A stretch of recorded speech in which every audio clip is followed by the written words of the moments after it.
God is trying to restore his image and his likeness in humanity. He desires to restore a ability to hear his voice like they had in the garden. Man sins, there's two voices that tries to speak into our lives.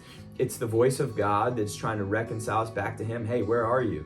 We can make this right.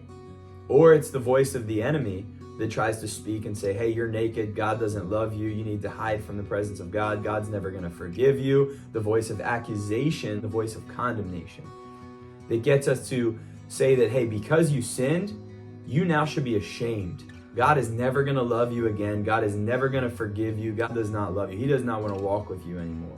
But sin and shame warped their mindset, not only warped the way they viewed themselves, but it warped the way they viewed God. Enemy's always going to try to get us to feel shame, to not go to God with our sins. Instead of hiding our sin and covering ourselves and being ashamed, we need to come to God.